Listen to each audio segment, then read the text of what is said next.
পৃথিবীর মানচিত্রে হাজার হাজার মাইল দূরে অবস্থিত প্রাচীন সভ্যতাগুলো কি একে অপরের সাথে গোপনে যোগাযোগ করেছিল, নাকি তাদের মহাজাগতিক জ্ঞানের আদি উৎস ছিল সম্পূর্ণ এক?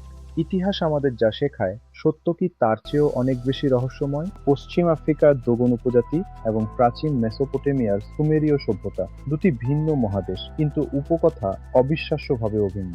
দোগনরা বিশ্বাস করত নম্য নামের এক জলজ প্রাণী সিরিয়াস নক্ষত্র থেকে পৃথিবীতে জ্ঞান নিয়ে এসেছিল। অন্যদিকে সুমেরীয়রা পূজা করত ওয়ানেস নামক এক রহস্যময় জলজ দেবতাকে, যে সমুদ্র থেকে উঠে এসে সভ্যতার পাড় দিয়েছিল।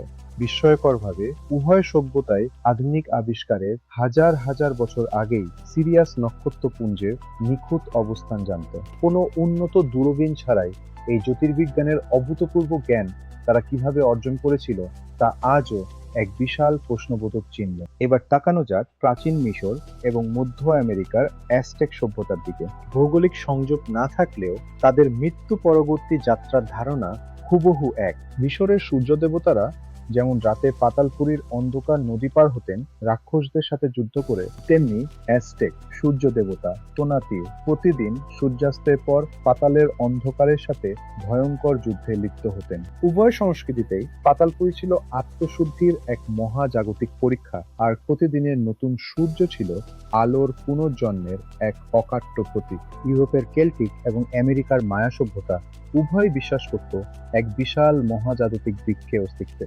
কেল্টিকদের ক্র্যানবেটার এবং মায়াদের ইয়াক্সচে, উভয় বৃক্ষেরই শেকড় পাতালে, কাণ্ড মর্তে এবং ডালপালা ছুঁয়েছিল স্বর্গকে। এই বিশ্ববৃক্ষ কেবল গাছ ছিল না, এটি ছিল এক রহস্যময় আন্তঃমাত্রিক প্রবেশদ্বার, যা বিশ্বব্রহ্মাণ্ডের সমস্ত স্তরকে নিপুণভাবে একত্রিত করেছিল। কিভাবে দুটি সম্পূর্ণ বিচ্ছিন্ন ভূখণ্ড একই মহাজাগতিক স্থাপত্যের ব্লুপ্রিন্ট তৈরি করলো?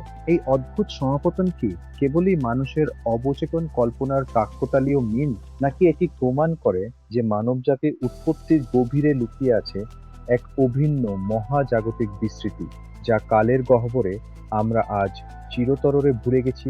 মহাসত্যের চাবিকাঠি হয়তো আমাদের আশেপাশেই আছে।